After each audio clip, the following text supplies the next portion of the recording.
Ok. Température. Alors là, on bat des records, 44 degrés.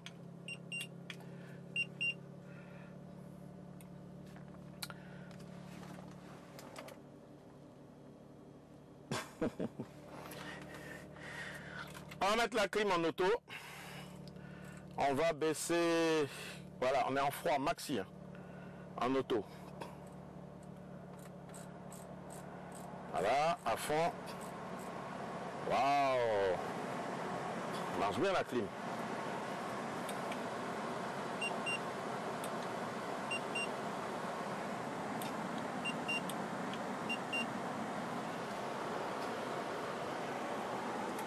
Yeah! On va arrêter les dégâts parce que si on ne fait rien, ben on va finir par cramer quoi. Là je suis en sueur, je vais sortir de là parce que c'est plus possible.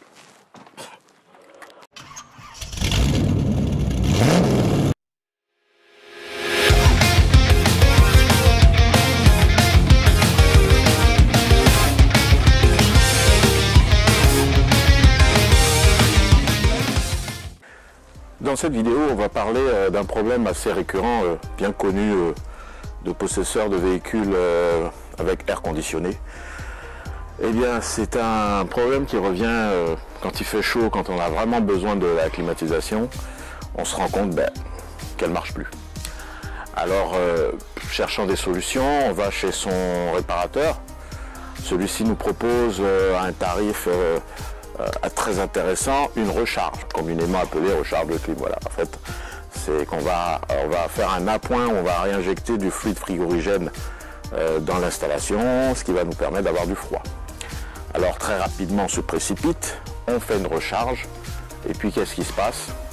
Une semaine, 2 semaines après, rebelote, ça ne marche plus. La climatisation qui marchait très bien commence à faire du chaud, ça devient très vite insupportable. Et votre véhicule se transforme en sauna. Alors que faire? Le problème ici, souvent, c'est qu'on a affaire à une fuite de fluide frigorigène, une fuite cachée, ça peut être une fuite lente, ça peut être une fuite plus rapide. Il faut absolument, dans ce cas de figure, il faut absolument faire une recherche de fuite. Une recherche de fuite avec les méthodes appropriées, ça ne se fait pas n'importe comment. Surtout que la plupart des fluides frigorigènes utilisés comme le R134A, ce sont des fluides qui provoquent des gaz à effet de serre. Donc c'est pas très bon pour la planète. Il faut absolument éviter de les libérer dans l'atmosphère. Donc c'est pour ça que il y a toute une procédure qui encadre ce travail. Il y a toute une procédure à respecter, il y a toute une méthodologie à respecter. Et c'est seulement en respectant toutes ces règles qu'on arrive à un résultat durable et à un résultat efficace. C'est-à-dire pas de fuite, pas de libération de fluide dans l'atmosphère, une climatisation efficace à réviser tous les 2 ans, qui fonctionnera sans faillir, sans problème. Et surtout, économie d'argent, parce qu'il y en a qui défilent chez les techniciens pour faire des recharges en permanence de fluide frigorigène dans l'installation. C'est à non plus comprendre quoi. Un technicien, un vrai technicien froid, lorsque vous arrivez vous venez le voir, la première chose qu'il doit faire, c'est un diagnostic approfondi pour savoir de quoi il s'agit exactement. Alors là, on a branché donc nos manomètres. On les a étalonnés, on a branché tout ça, haute pression, basse pression. Ici on a un raccord fermé pour le relier éventuellement à notre centrale de transfert ou notre pompe à vide. Mais, première constatation, on n'a rien dans l'installation. Vous verrez, vous comprendrez qu'on a 0. On va donc procéder à un tir à vide. Mais avant de commencer le tir à vide, donc, nous sommes en train de faire le vide dans l'installation. Le mano commence à descendre. On commence à avoir de la négative. Donc nous allons observer tout ça Et dans une bonne demi-heure, quand on aura bien fait le vide, on va vérifier si on va pouvoir mettre du traceur et voir comment mettre une demi-charge à peu près ou 250 grammes de fluide pour voir après pouvoir déterminer les fuites. Nous soupçonnons fortement une fuite à ce niveau. Ça c'est de l'huile, c'est du gras. Mais avec le traceur on pourra déterminer plus précisément. On a fini de procéder au tirage au vide. On va remettre en négatif là ici complètement. On va fermer tout ça. On va fermer notre vanne ici. Et on va arrêter notre pompe à vide. On est toujours en négatif.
Alors on va procéder donc à la mise sous vide de notre installation. Nous allons vérifier ici. Alors nos vannes sont bien fermées. Nous ouvrons le manifold à fond, histoire de créer l'intercommunication avec notre vanne de service qui, elle, entre dans notre station de récupération et est reliée à notre pompe à vide. Donc nous allons mettre la pompe à vide en route, nous allons ouvrir cette vanne de sorte que la pompe à vide va créer le vide dans les tuyaux, le manifold, va créer le vide dans cette machine. Et quand tout cela sera sous vide, nous allons tout fermer, tout arrêter, nous allons commencer notre procédure. Alors, début de la procédure, donc nous avons fermé nos robinets, hein. Pardon, nous les avons ouverts, pardon, voilà, ceux-là sont fermés. Basse pression, haute pression, fermé, vanne de service. Nous allons donc sur notre machine ici, nous avons ouvert vanne. Nous allons mettre notre pompe à vide en route, nous ouvrons la vanne, la pompe à vide commence à aspirer, nous allons ouvrir cette vanne là, nous allons mettre sur recovery et à ce moment, qu'est-ce que nous voyons? Nous voyons les manifolds de notre machine qui vont en position moins, négative, donc ça veut dire que notre machine est sous vide et ici, normalement, nous devons avoir la même chose qui se produit. Voilà, parce que nous nous mettons ici en position open. Voilà, tout à l'heure on était en position purge, nous avons purgé notre machine. En position open, nous relions donc à l'installation ici et nous voyons que nos manifolds aussi sont en position négative. À partir de ce moment, on ferme ici. Donc pour éviter un retour éventuel de quoi que ce soit, on sécurise ici. Voilà. On va sécuriser là. On va remettre notre machine sous fermée. Recovery parce que tout à l'heure nous allons récupérer du fluide. Nous fermons notre vanne ici et nous arrêtons notre pompe à vide. Voilà, notre installation est maintenant sous vide. Nous pouvons enfin travailler sans risquer d'introduire de l'air dans notre installation. Donc voilà, nous avons percuté nos deux robinets. Nous avons ouvert notre manifold. Voilà la pression que nous avons. Nous avons ouvert complètement ici. Donc nous avons ouvert notre... nous sommes reliés ici. Nous allons ouvrir ici. Nous allons tarer notre balance à 0. Nous allons ouvrir ici. Nous allons mettre en route notre station donc, de récupération. Nous allons ouvrir ici. Voilà, les manifolds de notre machine sont mis en route. Nous mettons en forme liquide ici, très légèrement, pour la sécurité. Voilà.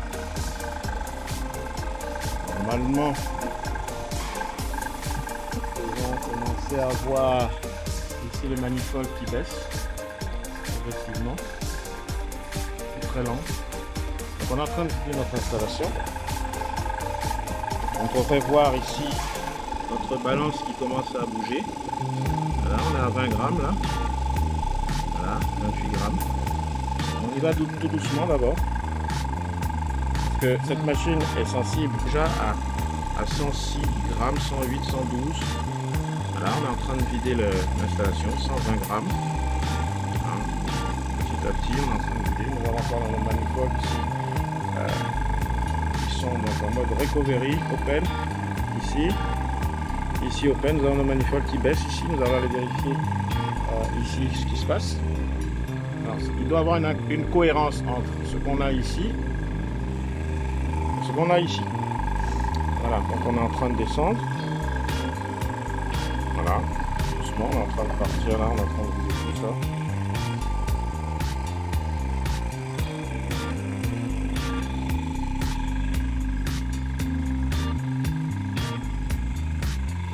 Alors oui, ici on voit la haute pression ici là. Ici ça indique la pression qu'il y a ici. Hein. Donc voilà, là normalement la machine s'est arrêtée, elle est mise en sécurité. Nous avons que 124 grammes. Donc là maintenant nous allons procéder aux réparations. On rappelle que la dernière fois on soupçonnait un endroit ici qui était un peu gras, on avait des traces ici, ça c'est le condenseur. On voyait des traces ici, on soupçonnait, en fait c'était de l'huile, donc c'était pas là la fuite. Lorsque nous avons mis nos lunettes et avec nos ultraviolets nous avons fait ça, nous avons mis une couverture pour noircir cet endroit. Il se trouve que la fuite se situait à ce niveau-là. Donc on va vous montrer ce qu'on a fait. Il y avait des joints à changer. Nous avons vu les différentes fuites sur ce véhicule dans lequel nous avions mis du traceur avec une demi-charge. Il y a de cela à peu près, il faut compter 8 jours à peu près. Nous avons identifié, nous avons mis une couverture ici, l'idéal c'est dans le noir. Hein. Nous avons mis une couverture ici, nous avons vu les fuites avec notre lampe à ultraviolet et nos lunettes jaunes. Nous avons vu qu'il s'agissait de deux joints toriques là-bas au niveau du régulateur, de la vanne régulateur de pression là-bas, hein, de l'évaporateur, hein, au niveau de l'évaporateur. Donc c'était caché là derrière, ici, derrière la boîte à air, ici il fallait démonter tout ça. Nous avons constaté aussi des fuites au niveau de la sortie du compresseur au niveau haute pression et basse pression. Les joints toriques aussi là étaient défectueux. Donc nous avons changé par des joints neufs. Au passage, nous avons changé les valves, les obus ici de valves haute pression et basse pression parce qu'il y avait des légères fuites. Donc après vérification de tout ça, aucun au niveau du condenseur ici, et c'est très rare, aucune trace de fuite, impeccable. Juste à nettoyer au cas où, bon, un jet d'eau, hein, ça suffit, un Karcher si on veut. Là, nous avons vidé l'installation donc du reste du résidu de fluide frigorigène qu'on avait introduit à l'intérieur. Nous allons procéder maintenant à un tir à vide. Vu qu'on a ouvert ces différents endroits, on a travaillé, on doit faire normalement 45 minutes de tir à vide, 30 à 45 minutes de tir à vide. Il y a un paramètre très important qu'il faut tenir compte. En ce moment, on travaille ici. En température ambiante, on doit avoisiner les 35 degrés Celsius. Il fait très chaud. Notre pompe à vide ici, même munie d'un ventilateur, au bout d'une demi-heure, elle devient brûlante. Pour éviter de griller le moteur, on fait des étapes. On va faire un tir à vide 15-20 minutes, on va faire une pause. On ferme tout ça, on laisse fermer, on fait une pause, on reprend. Il vaut mieux procéder comme ça que de faire d'un trait et de risquer de griller le moteur par surchauffage. Voilà. Donc on travaille, je peux même pas, voilà, on a même des difficultés pour mettre des gants, tout ça, parce qu'il fait hyper chaud. On travaille vraiment en plein cagnard, quoi. Donc on va vider notre installation, on va procéder au tir à vide. Donc on va commencer maintenant. On a nos valves qui sont percutées, donc installation ouverte. Nos manifolds, voilà, on les ouvre. Voilà. On a notre valve de sécurité ici qui est fermée. On va mettre en route tout ça. On va ouvrir. Et on regarde, on voit nos manomètres qui baissent, qui partent. Alors, dans une demi-heure, on va arrêter ça. On va faire une pause. On va refaire une petite. Histoire de faire 45 minutes, bien nettoyer l'installation, bien mettre tout ça sous vide. Et puis après, on va procéder au remplissage. Voilà. Donc, comme on avait dit tout à l'heure, donc nos vannes sont percutées toujours. Hein, haute pression, basse pression. Notre manifold est toujours en position négative. Nous avons fermé donc la haute pression et la basse pression. Tout à l'heure, nous allons remplir notre installation, donc on va utiliser que la basse pression. Notre vanne de service, la jaune, est reliée à notre bouteille qui est renversée donc en position liquide. Le robinet de la bouteille est ouvert et là, la vanne de sécurité est fermée. Donc on est fermé. On va mettre notre balance en marche et on va la tarer à 0. Donc là, elle est tarée à 0. Voilà. Ça veut dire que... Attendez, ça bouge encore. Hein. Tare 0. Alors, c'est très sensible. Il y a du vent. Il y a notre tuyau là qui gêne un peu. Voilà. On est entre 700...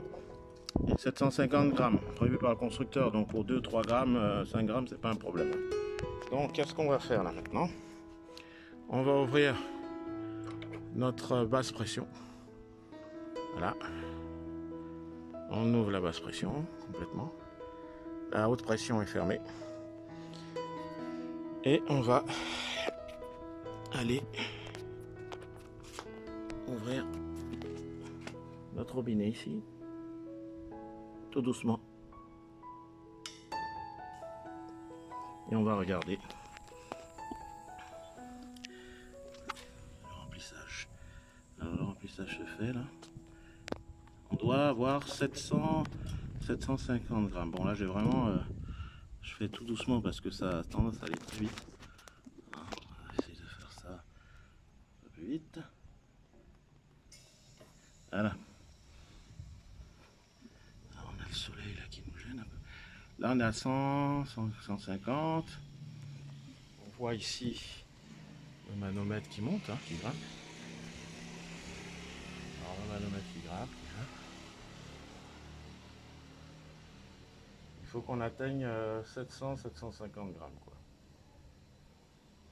Donc quand on va avoisiner cette valeur, on va arrêter le remplissage. On est à pratiquement 400 grammes. Voilà, on continue le remplissage. Ça se passe bien. On préfère faire tout doucement pour être sûr d'avoir du liquide bien concentré et surtout de ne pas geler les sorties, quoi. Voilà, on commence à s'approcher. commence à s'approcher. On va pas tarder à fermer notre valve. Voilà, là on est à 600, 640, voilà, 700, 686, on va mettre un chouïa.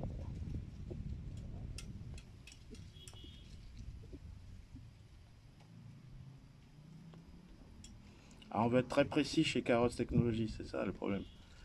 Voilà, 700. Bon, 704 grammes chargés dans le véhicule, hein. On est bien d'accord.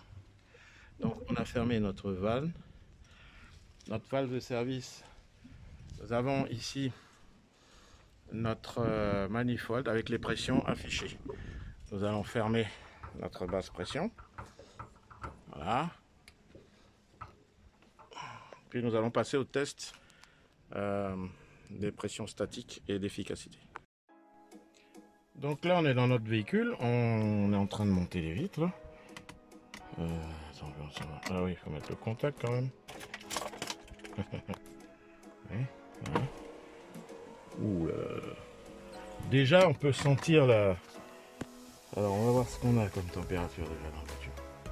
Alors ouais, on va mettre ça ici. Voilà. Alors on commence à monter là. On commence à grimper assez vite. On est dans les 39. 39, je sais plus. Voilà, on arrive à 39,4 très vite. Voilà.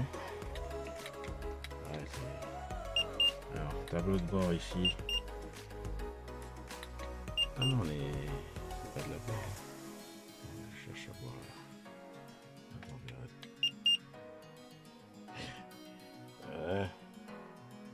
Pourquoi je fais ça? Pour montrer la différence quoi. Alors on a combien?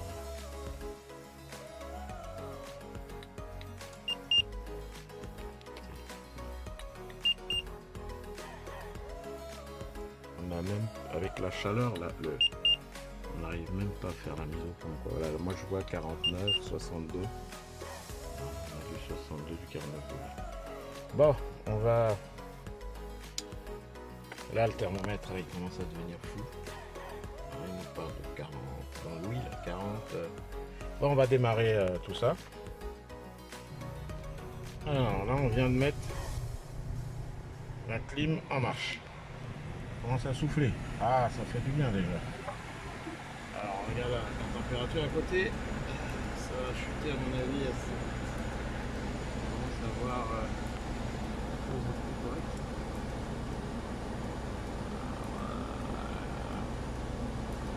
Ah, ça va vite, hein. De 40, là, on tombe à, je sais pas combien, on est à 26, là, maintenant. 23.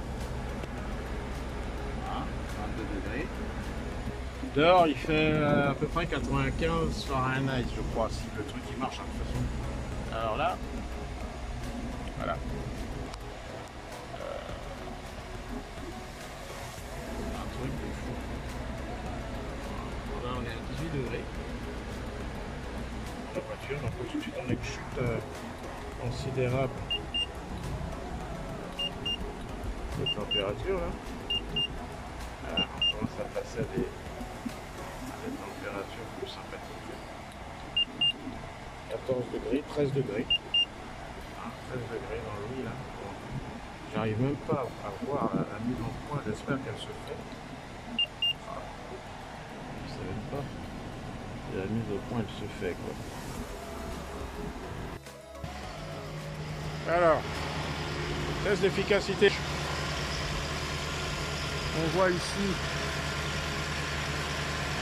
nos manifolds, moteur au ralenti. Voilà. On a notre machine qui tourne. À l'intérieur, on commence à avoir du 12 degrés là, alors qu'il fait pratiquement 40 degrés dehors. Là on est au ralenti, on ne tourne pas à 2000 tours, on a du 12 degrés. Ici, alors on est gentil. Et on commence à avoir du 3 degrés à l'intérieur là. Ah, voilà. Voilà. Tout à l'heure, on avait notre tableau de bord là, qui était à 60 degrés. On commence à sérieusement, voilà, on commence à refroidir sérieusement là. Voilà. Le tableau de bord, il y a du 12 degrés dans cette partie-là. Oh, on n'arrive pas. Ah si, c'est arrêté. Voilà. Alors, on commence à avoir du 11,9. Alors, on va accélérer un peu. Là, on a 2000 tours minute. 2000 tours minute. On commence à descendre. Voilà. Je rappelle que dehors, on est pratiquement à 40, presque à 40 degrés. On doit être à 38, quelque chose, 39 dehors. Voilà. Et on commence à avoir du... Ben, ça descend, ça descend, ça descend. Puis quand on va rouler, ça va encore descendre. Voilà. Donc ça, c'est pas... il n'y a rien d'extraordinaire. C'est qu'on a travaillé conformément aux normes constructeurs. Donc on a sorti un véhicule avec des valeurs conformes. On a rechargé une climatisation. On a fait tout un ensemble de choses conformément aux constructeurs. Voilà. Aujourd'hui, notre Lexus, on peut se pavaner dans notre Lexus dehors, hein, en costard, cravate, sans transpirer. Voilà, notre vidéo s'achève. Nous sommes heureux donc d'avoir réussi à réparer sur ce Lexus RX300, d'avoir trouvé la fuite qui était camouflée, donc impossible de la trouver autrement. Avec du traceur, une demi-charge, 8 jours après, détection avec les lunettes